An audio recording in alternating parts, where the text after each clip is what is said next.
Hello, everyone, and welcome to the latest episode of the Metabolism and Menopause podcast. My name is Stephanie, and I'm your host and CEO of Vitality OET. We are a women's nutrition, health, and fitness coaching company that focuses predominantly on women's hormones, particularly as they start going through perimenopause and onwards. We know that you start experiencing so many changes in this time of your life, whether it's the hot flashes, the night sweats, irritability, brain fog, or waking around the middle that seems to have come out of absolutely nowhere despite you not changing anything. So you go back to those tried and true methods of cutting calories, cutting carbs, doing a bunch of cardio, yet it feels like nothing's working. You are putting in all this effort and you are just moving backwards. But we know now that your body is inherently different now that you've gone through these hormonal changes. So our mission here at Vitality is to really help you understand how your body changes in this time of your life so you can reach those health and fitness goals, feel in control and at home in your body again, live a life full of vitality, and really understand how to take care of this new body of yours. So today I have an incredible guest. He is the CEO of Aminos. He is all things protein, amino acids, and we had a fantastic conversation about amino acids and protein on your brain health. So if you're struggling with brain fog, on focusing, your mood, anxiety, depression, we talked about muscle mass, avoiding muscle breakdown during a fat loss phase, how to keep that metabolism nice and high, how to keep your hair growing healthy and your skin glowing and wrinkle free. We talked about so many things. You guys are going to be blown away at some of the studies and the statistics that we talked about. Blew my mind. Super interesting. I am sure you will enjoy this conversation just as much as I did. Here you go.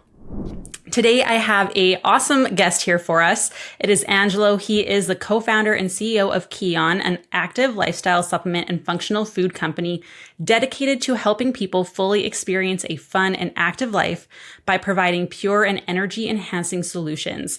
So thank you so much for being here. We have a fantastic topic. We are going to cover all things protein and amino acids for women in menopause, perimenopause, all about aging and maintaining that muscle mass, which we know is so precious in this time of our life, helping support fat loss, helping with our metabolism, overall longevity, all the things that we always talk about. And he is incredibly knowledgeable, not just in the sciencey side of things, which I, of course, love, but is going to help make things really simple and easy to understand.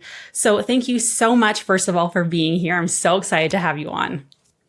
Thanks for having me, Stephanie. I love having these kinds of conversations. So just happy to be here. Yeah. So why don't we just start off a little bit with you kind of introducing yourself to the audience, how you got started in this background and why you started the company in the first place. So it's one of those situations where it honestly goes back to childhood.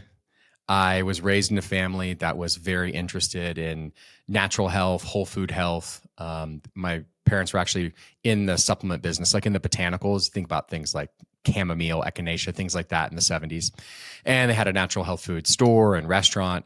And they also chose to be pescatarians, which is has implications on your protein intake. If basically you're getting all your protein from plants, dairy, eggs and fish, then you just have, more limited set of protein. And so we talked about protein a lot as a kid. And I got exposed to protein powders and to amino acid supplements as a very young kid. So like a 3-year-old taking amino acid supplements. So it goes back pretty far. And then, my path, I went in a lot of different directions. I think like most people, progress is not this linear trajectory. There's a lot of ups and downs. And in high school, I ended up getting kind of pushed away from parents, got into a lot of trouble, had some near-death stuff come up, and had a pretty significant physical recovery I had to go through. And that was really the time in my life when I realized how important it was that protein and amino acids as part of my nutrition were really crucial for my recovery, physical recovery and mental recovery, which we can get more into. It's quite interesting how much amino acids have to do with the neurotransmitters. And, so it became part of reignited in my life how important that thing was to me, not just because my parents told me about it. And again, my life kind of wove through different careers. I lived overseas for many years. I ran behavioral healthcare companies, did different things. And in 2017, kind of came back to my roots and the things that I cared the most about. And that was, it really was nutrition and things like protein and amino acids. These, what I believe are some of the most essential and fundamental nutrients to really pay attention to for today's health. Like, so I feel good today. So I feel strong today, fit today, but also so that I age really well. And they have implications really for every single age group, as we'll get into very unique implications for, women in their 40s and 50s. So yeah, just kind of came back to my roots really. And I've been on this journey now for 8 years. And it's funny how like things that come up in your life totally change your perspective and priorities. Like for me, obviously I've always taken my health quite seriously for the most part. But then now that I have a child and I lost my mom, it's 3 years ago now, like yesterday. And she wasn't there at my wedding. She wasn't there at like to see the birth of my child. She's never met my husband, all of these things. And it's made me totally take a look at my personal life and the choices that I'm making in terms of nutrition and lifestyle, because I don't want my son to have me miss out on those things like my mom missed out, right? Like I didn't have her there for all these big milestones. And I think, yes, we focus so much on like the weight loss and things like that, but people really forget long term the longevity aspect of it and like being mentally well. And I think that's a really, really big piece, because we talk to so many women who are struggling with anxiety, depression, the brain fog, all those things. And we know it really ties into those neurotransmitters. So I would actually really like to talk about that. Why don't you talk a little bit about the neurotransmitters and the health and amino acids and kind of how all of that plays together? Because that is one of the biggest things that we see in women in particular is the brain health side of things a little bit. Absolutely. It's a cool way into, I think, protein and amino acids, because typically people think, muscle and body composition and fat. But the brain is a really interesting way into it. So, our neurotransmitters in our brain are basically these chemical messengers through which we experience emotions and feelings. And you've probably heard of them: serotonin, dopamine, norepinephrine. And these actually are amino acids, or the metabolites of amino acids. So these little chemicals, they come from amino acids. Okay, well, like maybe the question again is like, what the heck is an amino acid? Like we haven't even kind of talked about that. So amino acids are the building blocks of proteins in all of nature. And whether that's, the protein in a plant or the protein in our own body, they're the building blocks. And so the way that these proteins and amino acids function in nature is that while they are there's actually this physical substance, right? It's this chemical and these molecules inside of us, they only function for a certain amount of time. So inside of our body, we are actually made up of proteins and we're made up of amino acids. Over 50% of the solid mass. This is like half of our bone, all of our muscle, our vital organs, things like hormones, enzymes, all of these are actually made up of proteins. And the way that these proteins function is that they basically only work for so long, and then they need to be rebuilt. And so when a protein gets old, it breaks apart. And when it breaks apart, there are these little amino acids you would uncover that like go into making it. And I like to use an analogy of a house. We can keep coming back to this. But if you think about like bricks, right? You have all these bricks. The proteins are kind of like bricks that make up your muscle and make up your skin and make up hormones. Inside the brick though, right? If you actually were to take a brick at home and smash it, you would see it's made up of all these little pieces of sand and dirt and minerals and other things, right? Think about that's like the amino acids inside of them.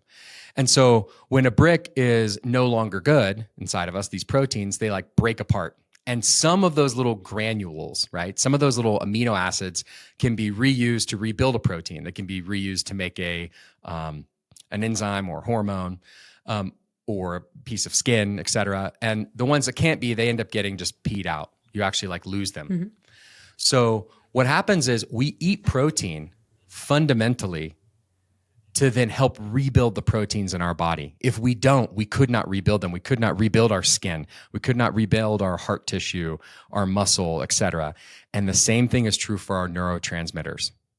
The chemicals in our brain through which we experience emotion are amino acids or metabolites of them. So they come from these proteins. They come from these amino acids. So when you think about like eating a chicken breast or some quinoa or cheese or any of these things, the protein in it is actually going to be broken down to amino acids. It's going to go into the blood, and ultimately some of them are going to go in and become your emotions, become your feelings, right?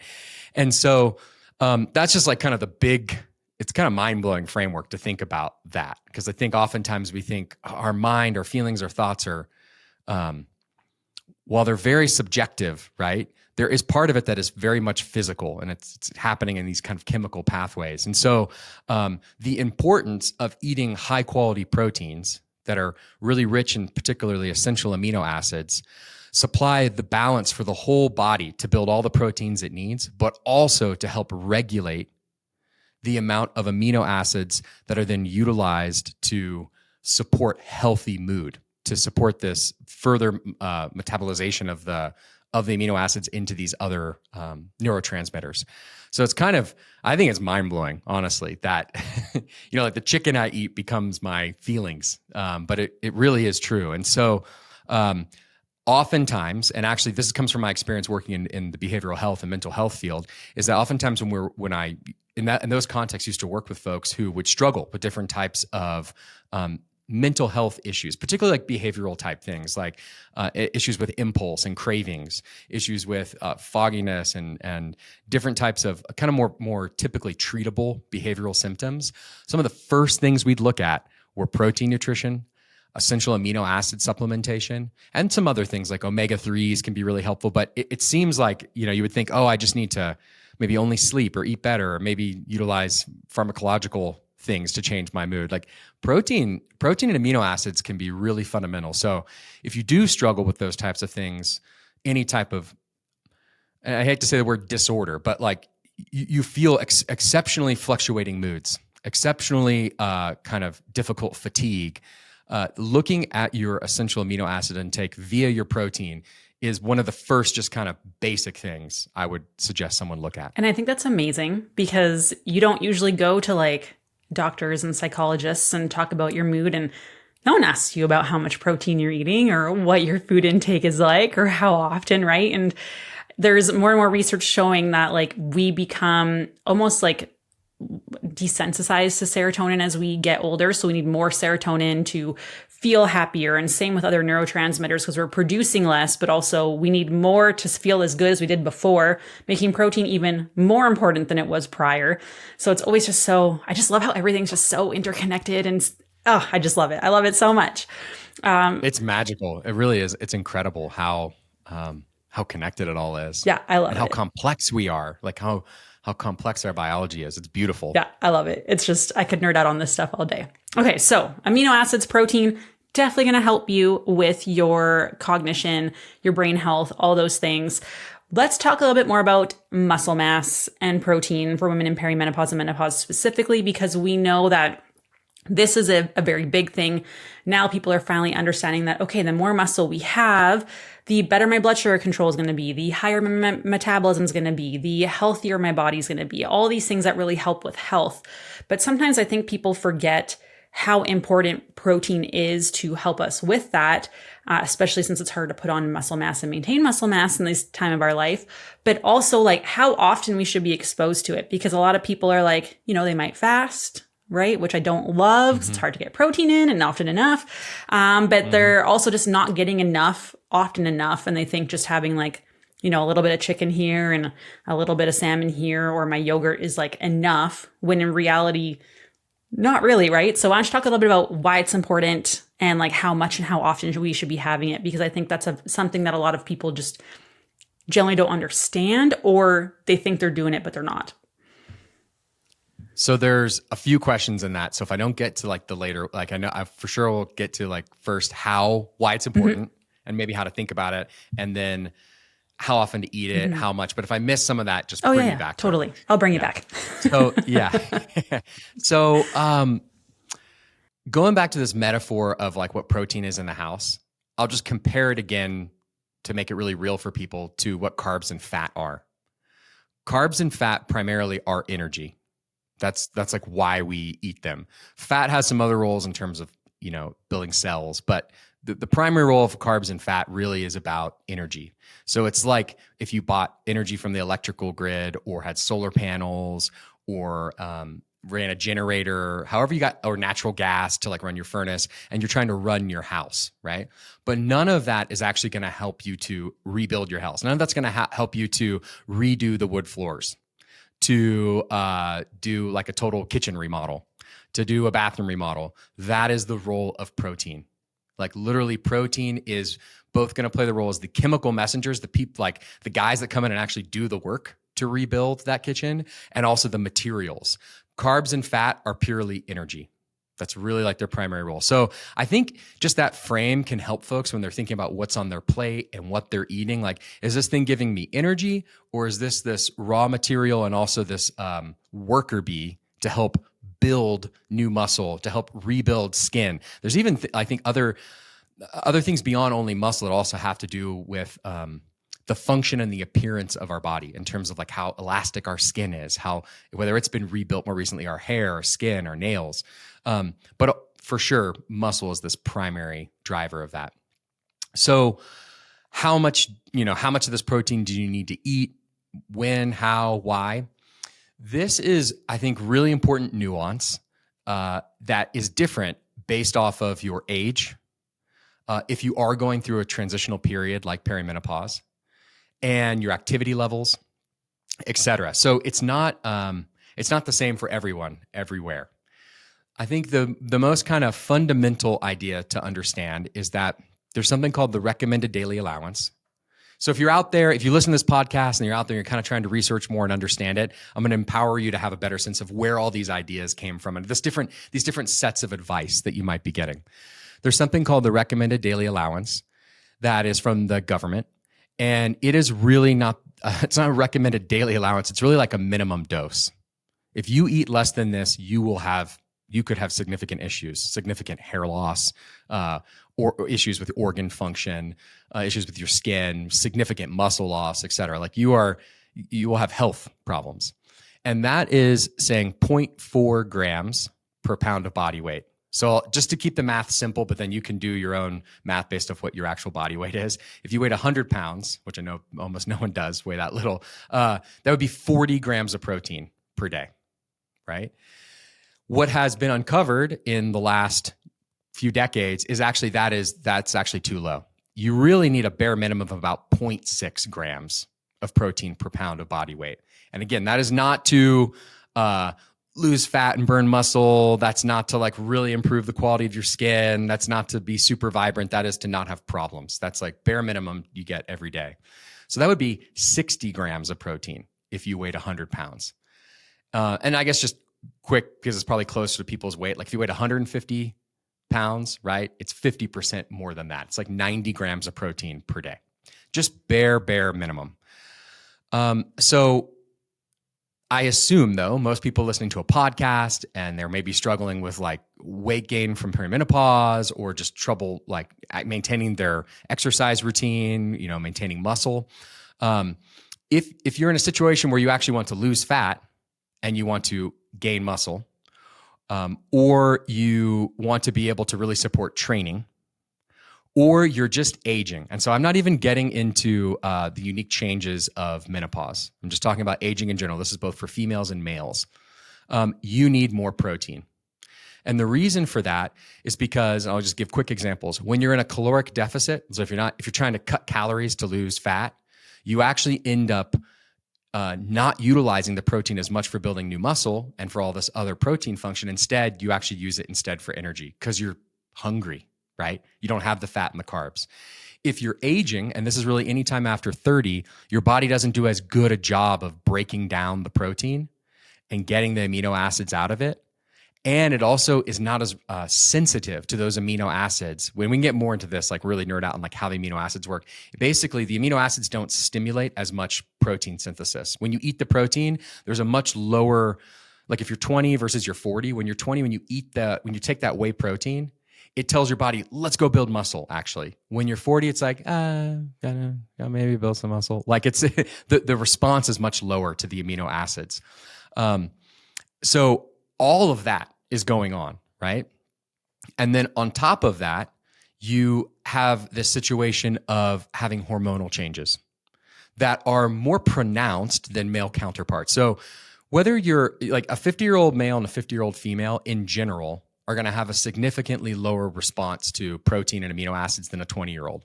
But because the man's gradual decrease in hormones is like 1% a year of testosterone starting at like 40, whereas the women's is this dramatic change in estrogen and progesterone, right? In this very short period. It has a greater impact on the muscle protein synthesis. And I mean, as I'm sure much of your audience understands, like the risks of osteoporosis in terms of like bone health, et cetera, like these hormonal changes affect that. And so again, the importance of eating even more protein is more pronounced. So what would those recommendations be? What I would say is to keep it very simple, and this is kind of common, I think, in terms of influencer marketing, you've probably heard of this before. It's about 1 gram of protein per pound of body weight, which is a lot more than 0.6, right? It's almost twice as much protein. And it's definitely over twice as much protein as what it was like literally the RDA from the government says. And this is not like me, some random guy saying this. This is literally hundreds of studies sponsored by the NIH, by NASA, by, academic institutions focused on aging, et cetera. Like it is it's very clear you need these higher amounts of protein as we age. So I guess I got to why it's important, how much, but then the question would be like, okay, if you're going to try to eat 1 gram of protein per pound of body weight every day, how do you do that? Yes. That's what everyone says. They're like, I feel like I'm eating all day. And I'm like, well, kind of, but like, let's talk about it. Yeah. Yeah. So, what I would say on this point is, again, it matters your age. So if you want to really maximize the impact of the protein that you're eating so that it gets utilized specifically for stimulating new protein synthesis, meaning I eat the protein and it tells my body, go take old proteins and replace them with new proteins or build new additional proteins, like build more muscle, then you would not eat your protein all at once. You would ideally eat your protein in probably 6 times a day. So if you need to eat 120 grams of protein per day, you'd probably eat 20 grams of protein 6 times per day. Now, it doesn't have to be that. It doesn't have to be perfect. Instead, you could divide it by 4 and have 30 grams of protein 4 times a day.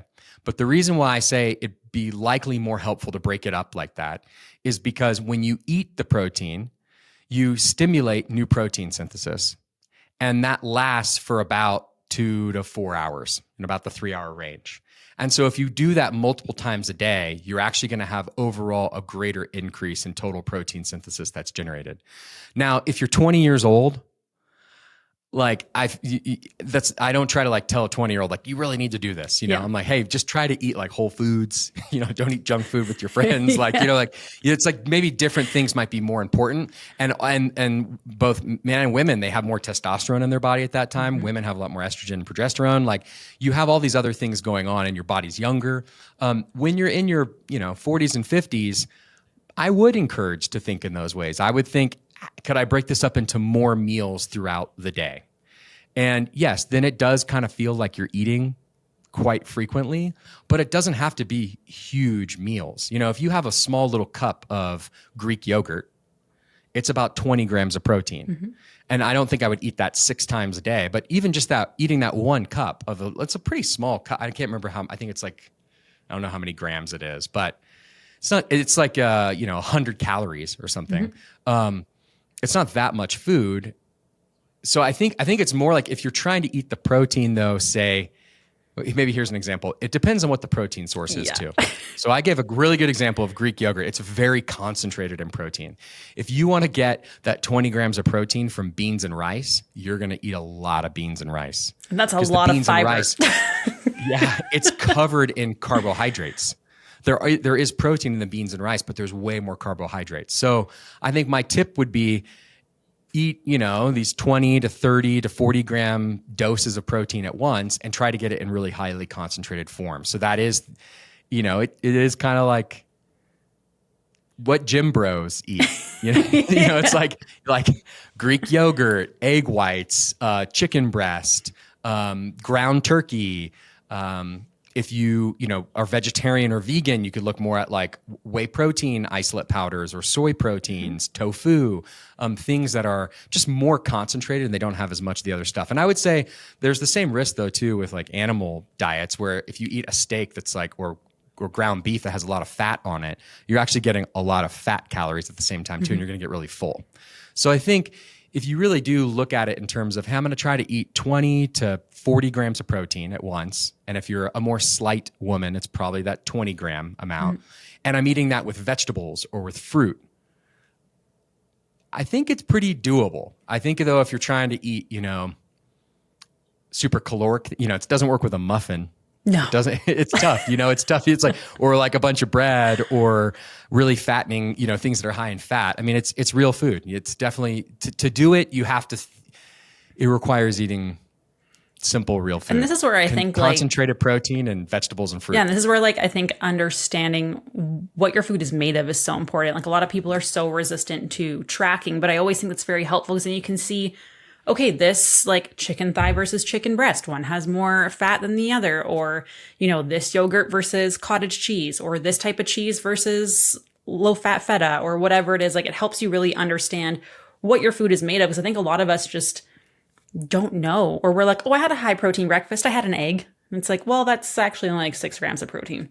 So hate to burst your bubble, right? But that's like what we think. We're just like, oh, this has protein, therefore I must be hitting my protein. We're not actually aware that certain foods have a higher volume of protein compared to others, and it can get very confusing and stuff like that, right? So where do the aminos come in? Because I know, I love my aminos. I find it helps me get my water in because I've always struggled with water. So I'm like, why is that so hard? I can do the exercise, I can do the nutrition, but trying to drink a glass of water seems to be the hardest thing for me. So I personally love the amino powders because that's easy. A couple cups of water right there.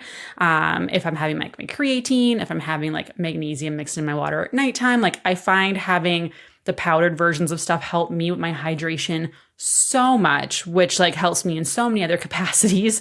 But yeah, let's talk a little bit about where aminos fit in and how we can really utilize them to help support that muscle building signal, because we know that muscle building signal will go down once protein's kind of out of our system. But also we know the muscle breakdown signal really increases during perimenopause and menopause. The muscle building signal gets dampened. So it's very easy to see muscle loss. So how can we utilize aminos to keep that muscle building, muscle maintenance signal really high in our bodies to maintain the muscle mass that we have, that we just want to keep and fight tooth and nail for that every single gram that we've got? So the essence of something like aminos, Keon aminos, is that in protein, part of it is really, really crucial, and part of it is pretty good. That's the way that's the simplest way of describing it. So when I have a piece of even a high quality protein like chicken breast, when I eat the chicken, part of it is protein, part of it is some carbs, maybe some fat. In the protein though, even the amount that's protein, it's not all of the really important amino acids. About 40% is essential amino acids, and the remainder are these non-essential amino acids. And non-essential amino acids are still good.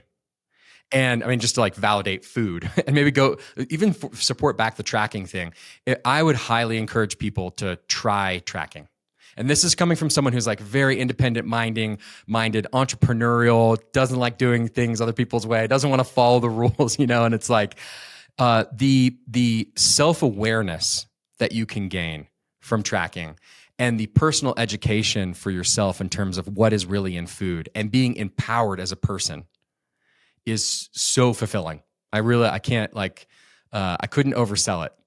I just highly encourage people to check it out for a week, for 2 weeks, and to do it diligently. You'll really learn a lot.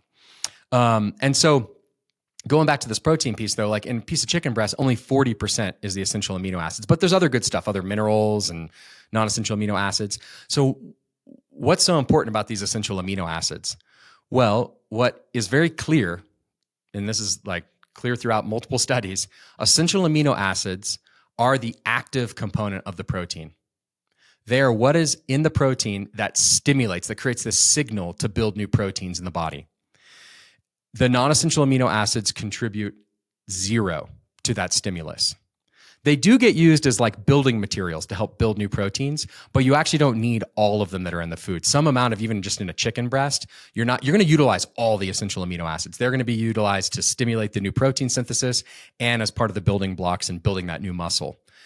Some of the non-essential amino acids won't. They'll actually get converted into sugars via gluconeogenesis, and some will get peed out as urea. So they're not as important. And your body can actually take the essential amino acids and make non-essential amino acids. So when you're looking for high quality protein, you're looking for not only something that's dense in protein versus the calories, like we were getting into earlier in terms of the beans and rice versus the chicken, but also that protein source itself. How rich is it in essential amino acids?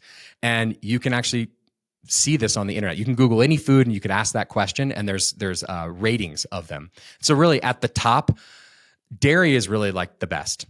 It is the most digestible and it has the best composition of these essential amino acids.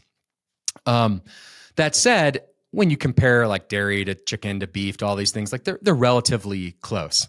So the other really interesting thing to understand, and again, I would say this is much less relevant to someone who's 20 than to someone who's 45 or 50, and particularly a woman in perimenopause or menopause. If you eat 30 grams of beef protein, which is like the equivalent of like a 6-ounce steak on its own, you will actually get a bigger increase in that signal to stimulate protein synthesis than you would if you ate more than twice that amount of steak, but you ate that steak with other foods. So 70 grams, I'm citing like actual studies now, 70 grams of the beef protein, which is how much protein is like in a 12-ounce steak. If you eat that with broccoli and potatoes and other things like that, it will actually stimulate less protein synthesis than only 30 grams, like 6-ounce steak, a little less than that on its own. Why is that? Well, the way that the signal happens in the body is that when you eat protein, you digest it, you break it apart, and the essential amino acids and the non-essential amino acids go into your blood. And the peak concentration, meaning like when there's the highest amount of the essential amino acids in the blood, that is what creates the signal to say, hey, go build new proteins. So if you don't have as much other food and basically you're able to break down only the steak and the essential amino acids can hit the blood more quickly and hit this peak concentration more quickly, they'll actually have a greater response. So that's not an endorsement to tell you like you now need to always eat your beef on its own. Like I'd go to like, I love having meals with people and like eating like normal meals and having dinner with my family, having lunch with colleagues. And so I no way say like start separating out your meals. But when you start thinking about, hey, how can I kind of optimize my protein intake outside of lunch and dinner? If I'm trying to do it 4 times a day, 5, 6 times a day, that at 3 p.m., what am I doing? At 10 a.m., what am I doing? And you start to think, like if I had like a piece of beef jerky, it might actually be better than trying to eat this whole other snack. Or if I just had a cup of Greek yogurt on its own, it might be actually more beneficial than trying to eat this mix of all these other calories and foods at the same time. But here, from a supplemental point of view, is when it gets really incredible. A whey protein powder, gram for gram, stimulates 3 times as much as steak does. So there's not like a study for like beef jerky, versus, or like, like a turkey stick versus a whey protein powder. But approximately, it's going to actually stimulate 3 times as much protein synthesis as that turkey stick. So if you had 2 turkey sticks and they had 20 grams of protein, it's going to do a lot less than if you just had a scoop, like 1 20-gram scoop of a whey protein powder. Potentially 3 times as much protein synthesis, which is pretty incredible. Then when you think about, well, is there something even better than that? And that is where essential amino acids come in. Essential amino acids, because this is going back to like how the chicken is made up these different amino acids. Essential amino acids includes none of the non-essential. It's only the essential amino acids, and you can formulate it in these very ideal proportions that are based off of, again, NIH, NASA studies, et cetera. It's all open source. Like anyone can go see what these studies say. It will stimulate in a young person 3 times as much as the whey protein. And in 60-year-old women, it's been shown to stimulate over 6 times. So I think a general rule of thumb is essential amino acids with an ideal transparent formula. If you're 30, it'll be about 3 times the impact of whey protein. If you're 40, 4 times. If you're 50, 5 times. If you're 60, 6 times the impact of whey protein. So where does something like Keon aminos come in, or essential amino acids? It's basically hyper concentrated protein.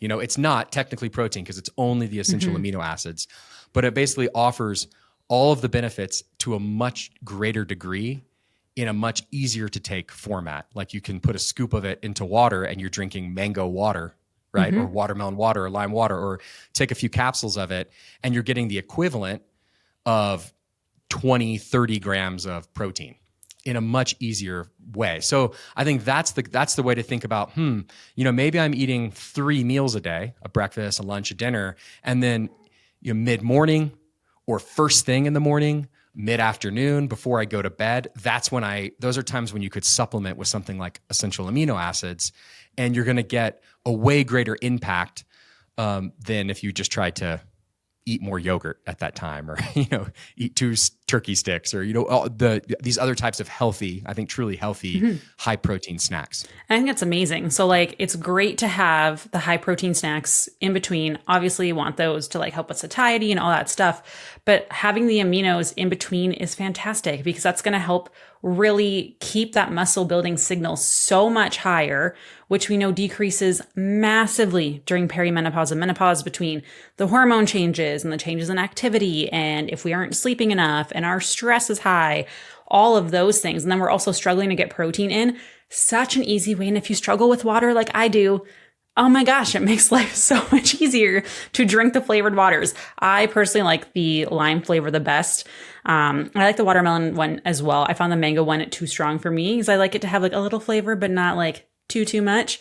And for me, I found it so beneficial to, again, help me get that water intake in, which we know is so important for detoxification and hormone balance and just keeping your bowels moving and all of the things that we know are so important. But also, if that muscle building signal is higher, we also know those aminos are going to help you with your hair and your skin elasticity, and also restructuring and reforming our gut lining and all our vessels in our body that are really important to, you know, help avoid all these like leaky gut type style conditions, and are going to help with preventing all the chronic conditions that we see increase when estrogen starts to decline. So it really is something that can make a big difference. That's very easy to add to your routine. You don't have to think about like, oh, what am I going to pack and things like that. You just bring them with you, which is like amazing and great and so easy, which I love.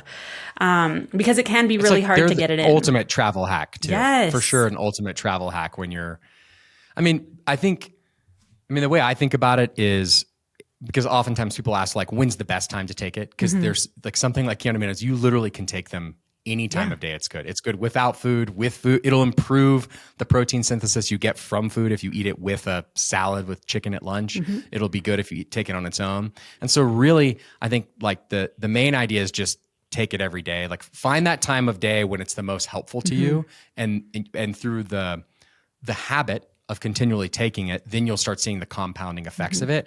But I especially experience the benefit when I'm like, because I do have to travel a lot for work, or I'm on the go with the kids. It's like, it's amazing how easy it makes it. Oh, totally. To be like, I'm stuck at a basketball, I'm not stuck. I love going to my basketball games for my son, but like I'm there for like hours, you know, at this tournament, and there's not like good, easy food to get. It's like, oh, I could just take some aminos right now until we get the break and we can go to lunch.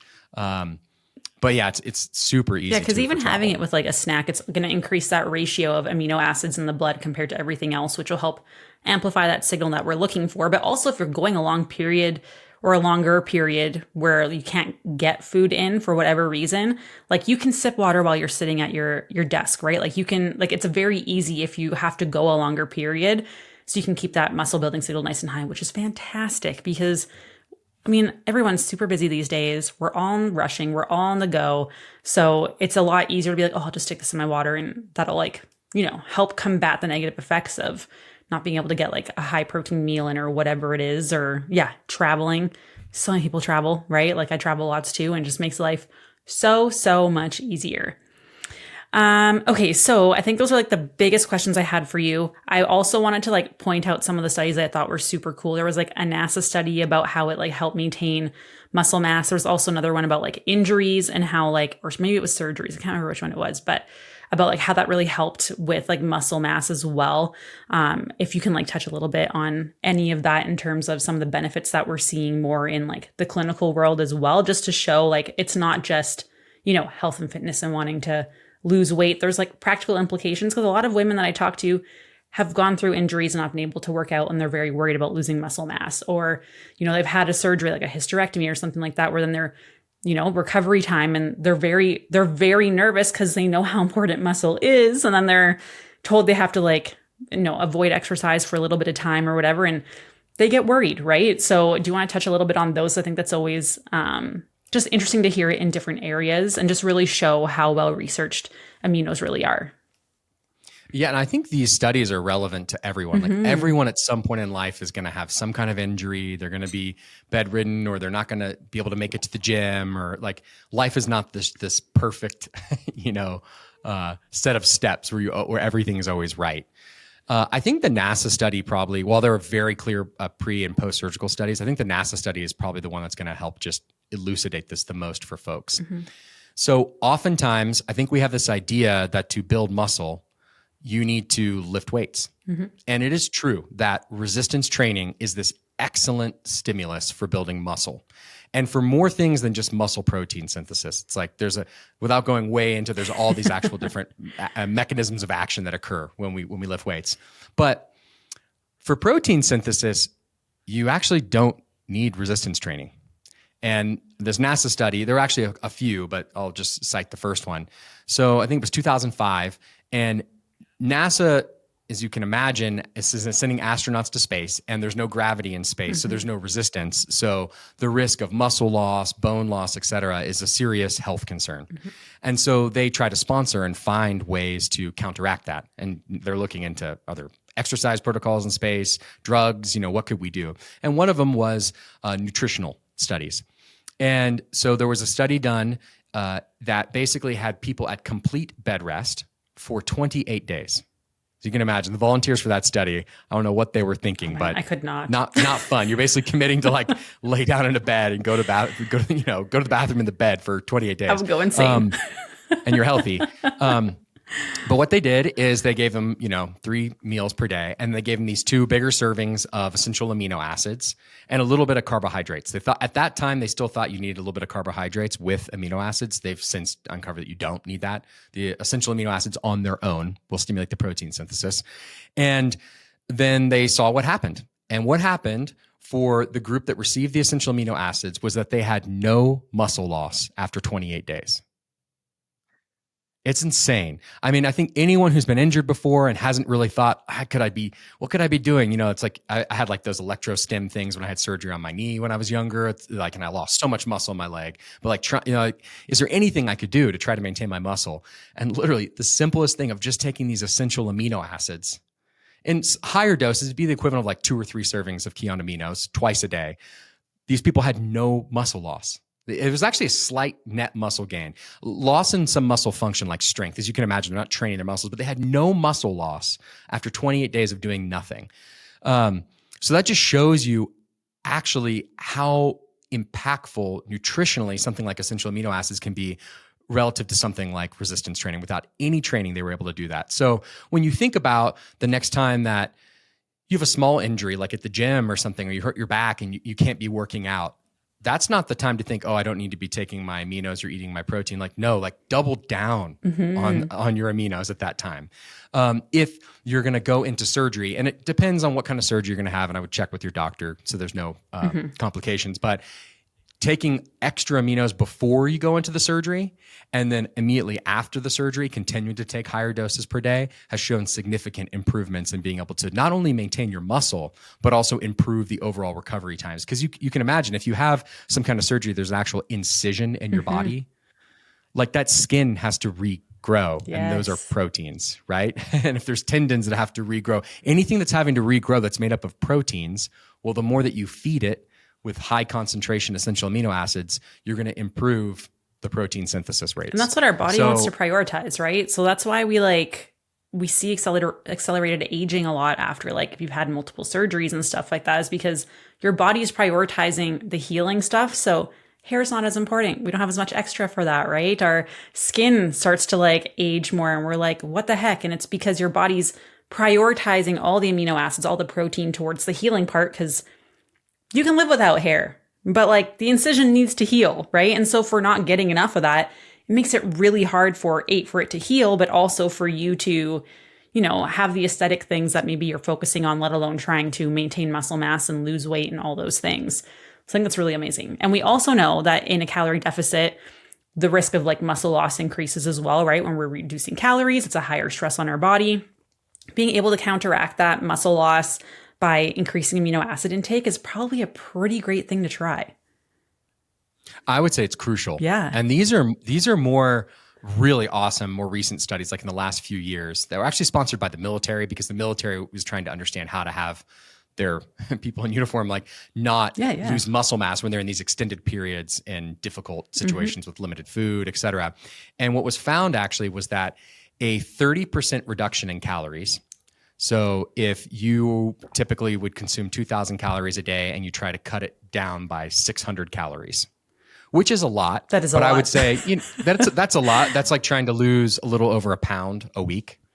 So it's a lot, but it's not like, I think it's within a recommended diet type thing for trainers. They might say like try to lose half a pound a week. So that'd be like 300 calories, but it is a lot. But for that, they had to increase the dosage of essential amino acids 300%. Wow. In order to get the same response of protein synthesis. To stimulate the same amount of new muscle protein synthesis, they had to give the participants 3 times the amount of essential amino acids. So, like, why is that? Why is it that suddenly, and this is why I was saying earlier, it's like 0.6 grams of protein per pound of body weight is not going to cut it. I would even say a gram of protein per pound of body weight, if you're really trying to lose fat and maintain muscle, is not sufficient. I'd be aiming for the gram of protein plus taking something like aminos on top of that, because your body is just wants to use the amino acids and the protein instead as energy, and it's trying to use it in any other way that it can. It's under stress in that context. Yes. Oh man, that's wild. That's a huge increase. So anyone listening, if you don't think protein is important after listening to this, I don't know if I can help you, because this is like the biggest like study example I can like think of that shows you need it. You really, really need it. That is so massive. And we know this is so important during perimenopause and menopause. So we already know this muscle building signal is down so much.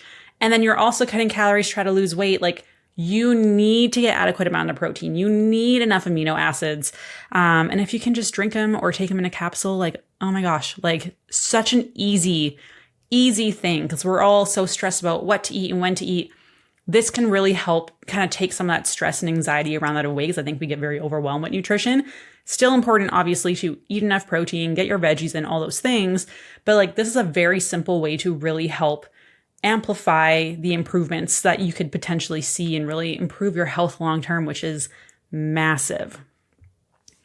Okay, so before we wrap things up here, is there anything else you want to like leave our listeners with? Where can we find you? We do have a discount code for everyone to go grab some aminos at 20% off. It'll be in the show notes for you. But is there anything that you would like to kind of close off and really hit home with the listeners who are listening, who, are a little bit nervous maybe, or have questions, or somehow after this are not sold on that amino acids are important? After this, I don't know how you could not, but any closing remarks? I don't know if this is like a final persuasive point for protein and amino acids. I would actually say, I know in these conversations, and if you're listening to a podcast like this, you just took in a lot of information and a lot of ideas. And if you're motivated, you want to try to apply it all, and you're going to try to like do everything. I would actually just say, be gentle with yourself. Yes. Be patient. Think about, the next step, not trying to do everything and do everything right. Yes. Just like, what's the next best step?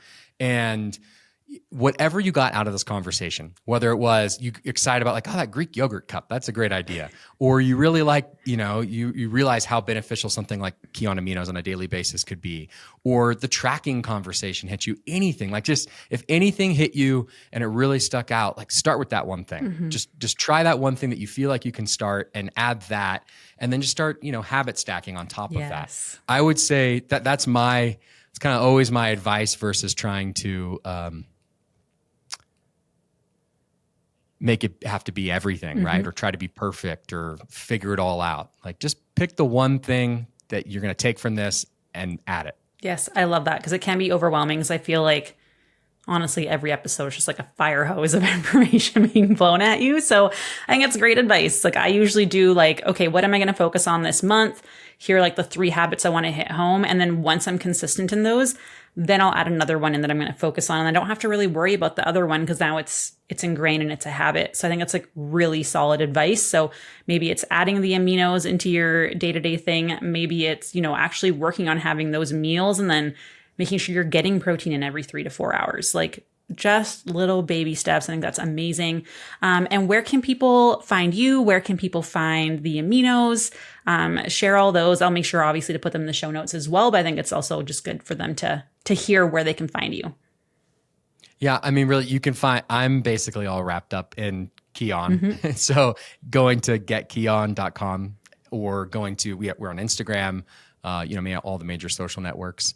And yeah, I think if you have any other questions that come up from this, at Keon, we actually have a really awesome in-person customer service phone team. You can just call and talk and ask questions about anything. I love that. Awesome. Thank you so much for being here. Thank you for all the wealth of knowledge. I used to be very skeptical about EAAs for like a very long time back in university. And then like it slowly started changing. And then, yeah, these studies, I'm just like, yep, okay, you got me. You changed my mind. I believe it. I use them. I love them. So thank you for all of your knowledge. This was fantastic. And make sure everyone to share this podcast if you found anything helpful at all, and go give him a follow on his socials.